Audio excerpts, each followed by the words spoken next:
Hello everyone. Welcome back to IAS Cafe. My name is Priyanka. Let us begin with today's G-coding session of the Hindu, 26th of August 2023. From today's newspaper, these three are the topics which we would be discussing. The number one is about India's fiscal federalism. The term federalism, we all are aware because it is often used with respect to the polity.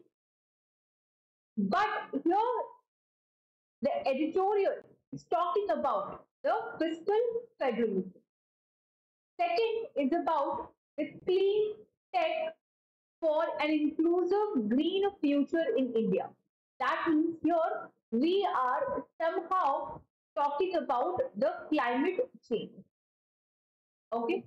And third topic is about the expansion or the contraction of the international organization, that is the BRICS.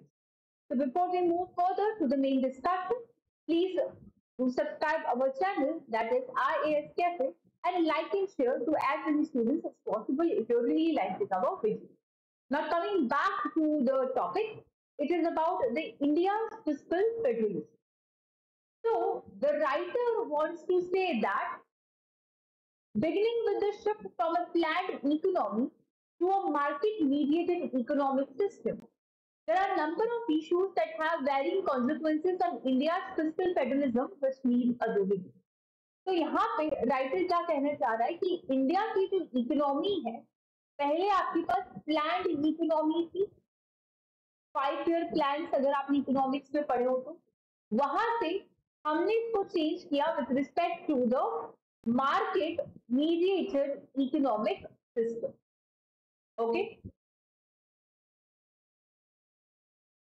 so when we think about this shift or a change that is from the planned economy to a market mediated economic system, पूरे change के बाद भी there are many issues जिसका consequences हमारी India की जो fiscal federalism जो है उस पर आता है, जिसको रिव्यू करने की जरूरत है. बट पहले ये एडिटोरियल समझने से पहले थोड़ा सा ओपिनियन देने से पहले आपको पता होना चाहिए कि जो फिस्कल फेडरलिज्म है वो क्या होगा. सबसे पहले फेडरलिज्म का क्या मतलब है. Federalism is the term in which we talk about the sharing of power between the centre and the state, right. That is the federal government, that means the federal states, right. हम काफी बार politics को use करते हैं. तो federalism का क्या मतलब होता है. It means the sharing of the power between the centre and the state. So when we talk about fiscal federalism, it somehow tell us about the sharing or division of financial powers between the multiple levels of the federal government, right? So what is fiscal federalism? It deals with the division of financial powers as well as the functions between the multiple levels of the federal government. So it has within its ambit the imposition of the taxes as well as the division of the different taxes between the center and the constituent unit. तो यहाँ पे जब हम financial जो powers है उसकी जब division के बारे में बात करते हैं तो इसके अंदर जो टैक्स इम्पोज किया जा रहा है उसकी भी बारे में बात होती है. किस तरह से जो अलग अलग टैक्सेस सेंट्रल स्टेट या फिर बाकी की जो भी मल्टीपल लेवल है गवर्नमेंट के उसमें ये डिवाइड होते हैं. ठीक है. तो similarly in the case of a joint collection of the taxes, देखो टैक्सेस का चैप्टर आप पॉलिटी में एक बार प्लीज पढ़ लीजिए कि किस तरह से टैक्सेस कलेक्ट होते हैं, क्योंकि कुछ टैक्सेस है जो सेंटर जो है लेवी करता है वही कलेक्ट करता है. There are certain taxes which centre levy लेकिन कलेक्शन जो स्टेट करते हैं, राइट. तो यहाँ पे अलग अलग जो है डिविजन के जो रूल्स है वो है. तो यहाँ पे एक ऐसा केस जहाँ पे कलेक्शन जो टैक्स है वो जॉइंटली हो रहा है and objective criteria is determined for the fair division of the fund between the entities. So usually there is a constitutional authority जैसे कि फाइनेंस कमीशन है for the purpose to ensure the fairness in the division. So what are the present challenges? तो यहाँ पे अभी भी हम editorial discussion नहीं कर रहे हैं. जो एडिटोरियल का मेजर मुद्दा है रिगार्डिंग द फिस्कल फेडरलिज्म, हम उसका एक स्टैटिक को समझने की कोशिश कर रहे हैं. स्टैटिक पोर्शन जो सिलेबस का है कि फिस्कल फेडरलिज्म है क्या, उससे रिलेटेड आज की डेट में जो चैलेंजेस है वो क्या है, प्लस इसके लिए जो कुछ सजेशंस है वो क्या सजेशंस आप दे रहे हैं। तो अब आज की तारीख के अगर हम चैलेंजेस के बारे में बात करते हैं तो ये है कि आपके पास जो स्टेट होते हैं, ठीक है, डिफरेंट जो स्टेट्स है, उनका जो एक्सपेंडिचर का बर्डन है वो तो बढ़ रहा है, यानी उनका जो खर्चा है वो बढ़ रहा है, लेकिन उनको सेंटर से जितना पैसा मिलना चाहिए, यानी उनका जो डिविजिबल पूल का जो शेयर है वो श्रिंक होता जा रहा है, वो कम होता जा रहा है, राइट। यानी एक तरफ जो उनके पास सेंटर से पैसा आना चाहिए, जो डिविजिबल पूल है वो श्रिंक हो रहा है, वो कम हो रहा है, और दूसरी तरफ उनका जो खर्चा है, जो एक्सपेंडिचर है वो बढ़ रहा है, राइट। तो it is a major problem और अ चैलेंज आज के डेट में कि ये बहुत ही बड़ा इम्बैलेंस यहाँ पे देखने के लिए मिलता है। Second, high share of committed expenses. The status of state's financial health had taken a turn for the worse with the implementation of, अब ये बोल रहा है कि सरकार का जो खर्चा है स्टेट लेवल पे वो और भी ज्यादा फर्स्ट लेवल पे तब आ जाता है जब स्कीम जो है लॉन्च हुई, Ujjwal discom assurance Yojana, the farm loan waiver as well as slow down in the growth in 2019 से 20। एक तो कोविड पेंडेमिक की वजह से जितने भी स्टेट थे वहां पे इकोनॉमिक ग्रोथ के अंदर स्लो डाउन हुआ था। फिर ये जो फार्म लोन जो है कि आप फार्मर्स की जो लोन है उसको माफ कर दो, तो वहां से ऑब्वियसली आपको कहीं ना कहीं एक्सपेंडिचर है वो बढ़ेंगे। तो यहाँ से हम बोल सकते हैं कि जो स्टेट की जो कंडीशन है वो और ज्यादा वर्स हो गई। पेंडेमिक का जो इम्पैक्ट है वो तो देखने को मिलता ही है। और फिर आता है डिपेंडेंसी ऑन द सेंटर, कि जो सेंटर है उनकी जो डिपेंडेंसी है वो क्या है। The major source of the revenue of other state is the central transfers, ठीक है। जितने भी स्टेट है उनका जो मेजर सोर्स है पैसे आने का, जो रेवेन्यू है वो क्या है, सेंटर उनको कितना ट्रांसफर कर रही है पैसा। The constitution grant the union government more revenue raising power while the state are tasked to undertake most of the development and welfare related responsibilities। तो हमारे कॉन्स्टिट्यूशन के मुताबिक as per the Indian constitution जो union है, जो centre level की जो government है, उनके पास ज्यादा पावर है टैक्स कलेक्ट करने के लिए, पैसा कलेक्ट करने के लिए। तो कहीं ना कहीं जो स्टेट है, ये जो सेंटर का जो पैसा है वहां कितना उनको शेयर दे रहा है उस पर पूरी तरह से ये डिपेंड हो जाता है। तो इसमें बहुत बड़ा इम्बैलेंस देखने के लिए मिलता है। अगर हम 15th कमीशन जो है फाइनेंस कमीशन उसकी रिपोर्ट के बारे में बात करते हैं, union government has raised 62.7% of total raised resources by the union government and the state, जबकि जो स्टेट है they had borne only 62.4% of their aggregate expenditures। तो यहाँ पे ये जो गैप है इसका बहुत बड़ा इम्बैलेंस जो यहाँ पे आपको देखने के लिए मिल जाएगा। क्लियर है। Now coming to the imbalance point जो हमने देखा, नाउ द इनइक्वालिटी। इंडिया का जो फिस्कल फेडरलिज्म का सिस्टम है ये पूरी तरह से एक पॉलिटिकल सेंट्रलाइजेशन से ड्रिवन है। यहाँ पे आपको पॉलिटिक्स दिखेगा, करप्शन दिखेगा, कुछ सोशल इकोनॉमिक इनइक्वालिटी है वो भी यहाँ पे आपको देखने के लिए मिलेगा। तो belying the dream of the founding fathers who saw cure for such inequalities in the planning. तो यहाँ पे प्लानिंग, अब यहाँ पे ये प्रॉब्लम तो बहुत हो गई कि ठीक है इनइक्वालिटीज है, इनकम में प्रॉब्लम है, सोशल इकोनॉमिक में डिफरेंसेस है। सजेशंस क्या है, हमारा कंट्री का जो रिजर्व बैंक ऑफ इंडिया है उनके जो फॉर्मर गवर्नर है टी रंगराजन, ओके, उन्होंने क्या बोला, that importance of fiscal federalism at various levels in current Indian democracy जो इस पर फोकस करना पड़ेगा। जो रिसोर्सेज है उनको इक्वल तरीके से डिस्ट्रीब्यूशन करना पड़ेगा as parallel to the decentralisation of the powers for achieving the economic growth. तो ये जो यूनियन गवर्नमेंट है it needs to invest the resources towards facilitating the effective consultation with the state as a part of the lawmaking process. It is critical that the union establishes a system where citizens and states are treated as partners and not subjects. So recommendations of the PV Rajmanar committee, देखो ये सब Raghuram Rajan committee, the Rangarajan committee, the PV Rajkumar committee, इनको please आप याद रखिएगा कि committee किससे related है, उनकी जो इंपॉर्टेंट जो रिकमेंडेशन है वो क्या है। फिर यहाँ पे जो न्यूज सिंटेक्स है उसको समझते हैं। न्यूज सिंटेक्स कुछ नहीं जो अभी तक हमने पढ़ा है उसी के बारे में ये बात कर रहे हैं, ठीक है।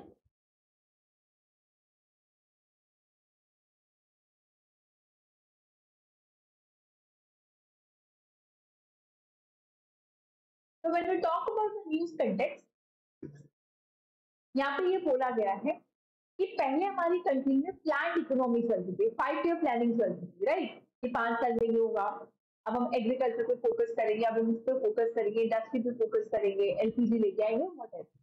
फिर वहां से हम आए मार्केट मीडिएट इकोनॉमी के ऊपर।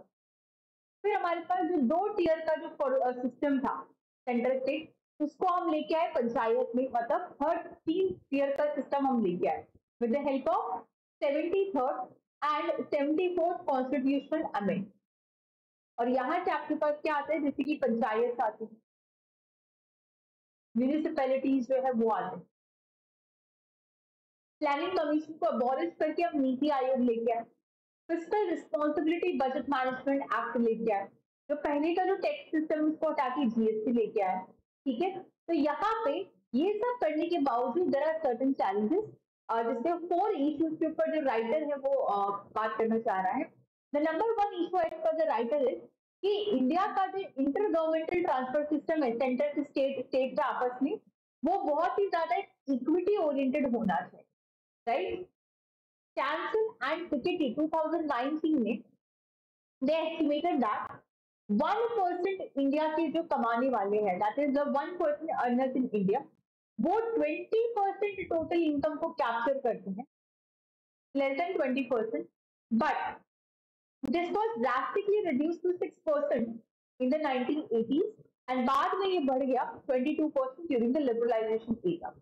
तो यहाँ पे इस चीज की श्योरिटी के लिए कि जो टैक्स एग्जाम्पशन है या जो टैक्स कंसेशन है और बाकी के जो रेवेन्यू फोरगोन हुए हैं अभी रिसेंटली टाइम में, they had disproportionately forced the rich and have reduced the size of the divisible pool। Now equity as a concern for 16 finance, देखो पहले तो टर्म समझो आप, यहाँ पे एक टर्म आ रही इक्विटी, तो आप क्या बोल रहे हैं, इक्वालिटी? नो, इक्वालिटी अलग होता है और इक्विटी अलग होता है। इक्वालिटी का मतलब कि यहाँ पे एक छोटा बच्चा है, एक बूढ़े अंकल है, और यहाँ पे 2 लड़कियां हैं जो कि अभी उनकी तबीयत खराब है, और एक pregnant lady. No matter what, कोई भी सर्कमस्टांसेस हो, चाहे कुछ भी हो, इन सबको 1 घंटा धूप में खड़ा होना ही पड़ेगा। तो ये होता है इक्वालिटी, कि सबके लिए बराबरी है। लेकिन इक्विटी के अंदर हम क्या करते हैं, इक्वालिटी लाते हैं, लेकिन सर्कमस्टेंस की वजह से कुछ रिजर्वेशन दे देते हैं कि प्रेग्नेंट लेडी है, चलो आप थोड़ा सा 20 मिनट्स खड़े हो जाएंगे, जो बच्चे हैं वो ज्यादा खड़े नहीं हो सकते। तो ये होता है आपके पास इक्विटी का कंसेप्ट, जहाँ पे हम सर्कमस्टेंस के अकॉर्डिंग बात करते हैं। तो equity as a concern for 16th finance committee. Alright, now second big issue है, that is about the changing the dispensation, the several pieces of the central legislation, जैसे कि Mahatma Gandhi national rural employment guarantee act 2005, the right of children to free and compulsory education act 2009, the national food security act 2003 and many others impose an extra burden on the states। Tamil Nadu के जो chief minister हैं उन्होंने इस issue को raise किया कि जो education आपने कॉन्करेंट लिस्ट से स्टेट लिस्ट में ट्रांसफर करी, ये बहुत ही बड़ा इनके लिए इशू है। थर्ड जो प्रॉब्लम जो राइटर को लगती है, it is the time of the constitution making, कि हमने कभी भी ये सवाल नहीं पूछा कि who should do what and who should tax what, कि कौन किस पे कितना टैक्स लगा सकता है, ये हमको सब पूछना चाहिए था। जबकि ठीक है, ऑल्दो 73rd और 74th कॉन्स्टिट्यूशन अमेंडमेंट था, उसमें एक अपॉर्चुनिटी दी गई थी कि पूरी इशू को इस तरह से री एग्जामिन किया जाए, लेकिन कुछ हुआ नहीं इसके ऊपर, ठीक है। So they lack the operational meaning unless they are broken down into activities and sub activities, जैसे कि केरला के जो केस में आपके पास होता है। तो respectable case for the third tier, ये जो थर्ड टीयर का सिस्टम आया है, जो पंचायत आई है, जो आपके पास रूरल लेवल के जो गवर्नमेंट है, अर्बन लेवल पे आपके पास जो गवर्नमेंट है, म्यूनिसिपैलिटीज है, ठीक है। The persistent failure to place a third tier properly और जो fiscal federal map of India, इस तरह से सीरियस इशू है। The absence of a uniform financial reporting system comprising all the levels of government is a major deficit which the coming Union Finance Commission may require to address। So this is all about, आप इस थोड़ा सा newspaper को अच्छे से पढ़ लीजिएगा, तो हमने स्टैटिक में कवर किया, वो यहाँ पे पूरी तरह से बात। Now coming to the second topic, that is the clean tech for inclusive green future in India। Green future. इस नाम से ही पता चल गया होगा कि यहाँ पे हम लोग क्लाइमेट चेंज के बारे में बात करेंगे, ठीक है। तो अब डिस्कशन जो है वो होने वाला है क्लाइमेट चेंज के, ओके। तो अभी जब 15 अगस्त पे उसका जो इंडिपेंडेंस डे का जो स्पीच था उसमें हमारे प्राइम मिनिस्टर ने क्या एड्रेस किया, he talked about that India showing the world how to combat the climate change. तो मोदी जी जो है हमारे पीएम, उन्होंने मेंशन किया that India is a country which is showing to the world how can we combat to the effect of the climate change. India का जो experience है climate action को लेके ये बहुत ही ज्यादा इफेक्टिव और एम्ब्रेस है skill if it aligns with the development aspirations of millions and contributes to the economic growth.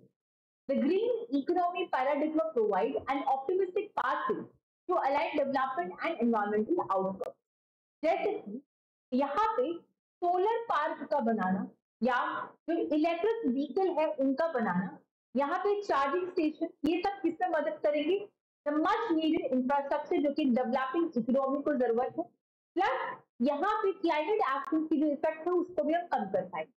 Similarly बहुत ज्यादा जो मिलेट्स है help improve the farm incomes in the rainfed area while making the agriculture climate resilient. हमारा India का जो agriculture है वो बहुत हद तक मोस्टली या फिर टोटली आप बोल सकते हो कि मानसून के ऊपर डिपेंडेंट है। तो क्लाइमेट चेंज की वजह से जो बारिश का पैटर्न चेंज होता है, जो क्रॉप के अंदर नुकसान होता है, उसको यहाँ पे ठीक करने की बात करी जा रही है। But how do we take this green economy paradigm to the heart of our development needs in the form of a youth looking for a job, women seeking income opportunities, or the farmers waiting to diversify their income? देखो यहाँ पे बात होती है initiatives in the hinterlands.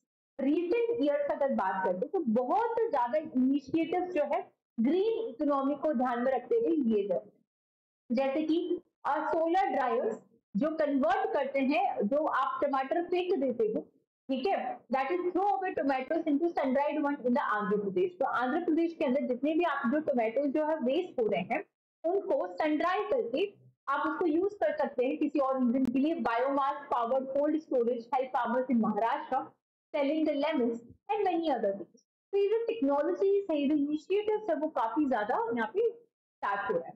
तो एक तरह से साइलेंट रिवॉल्यूशन है जो कि राजस्थान से स्टार्ट हुआ है, वहां से लेके नागालैंड में, कश्मीर, तमिलनाडु, जो कि स्ट्रक्चरल बूस्ट करके चल। इंडिया का जो रूरल इकोनॉमी है that comprises 120 million farmers and 34 million micro enterprises often struggle with the unreliable electricity access and a dependence on the expense and the imported diesel. So these clean tech solutions that are powered by the renewable energy, ये India को help कर सकता है, जो बाहर से diesel import कर रहे हैं उसको कम कर सकता है।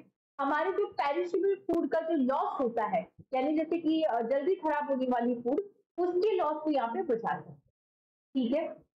Now steps to scale up, obviously जो गवर्नमेंट प्रोग्राम्स है उसको आपको थोड़ा सा लेवरेज करना पड़ेगा।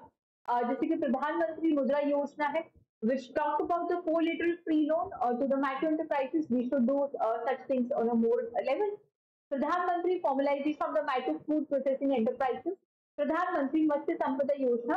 तो दीज आर सर्टेन स्कीम्स जिसके थ्रू आप यहाँ पे पूरा एक साइलेंट रिवोल्यूशन जो है उसकी तरफ आप जा सकते हैं। Now coming to the third topic, which talks about the BRICS, Brazil, Russia, India, China, South Africa. तो यहाँ पे बात हो रही है, बहुत ही ब्रीफली हम इसको डिस्कस करेंगे दैट एक तो इसका पर्पस है कि इसको एक्सपैंड करें या नहीं करें, लेकिन कहीं ना कहीं यहाँ पे जो कॉन्ट्रैक्शन है उसको लेके बात हो रही है that if there was any doubt about the relevance of the BRICS, which held the 15th summit is this week, the massive global interest in its outcome should have put those to the list. Ever since the grouping set up as a coalition of emerging economies said the last year that it was open to the new members as many as 40 countries. तो यहाँ पे Egypt, Iran, Saudi Arabia इनको include करके यहाँ पे इसको expand करने की जो बात हो रही है, तो वो जो एंथुसियाज्म है ऑब्वियस है, करेक्ट। तो क्या इसको एक्सपेंड किया जाए या क्या इसको रिड्यूस करके कॉन्ट्रैक्ट किया जाए, इस पे यहाँ पे जो डिस्कशन है वो हो रखा है। तो आई रिक्वेस्ट यू क्या ब्रिक्स जो है उसकी कंट्रीज पता करने की, बिकॉज काफी बार क्वेश्चंस आते हैं कि आपके पास सार्क की कंट्रीज कौन सी है, is India part of SAARC, is India part of BRICS, BRICS का फुल फॉर्म क्या, ऑब्जेक्टिव क्या है, right? Now, so that's it for today. Thank you so much. If you're really liking our video, please do subscribe our channel, like and share. Thank you.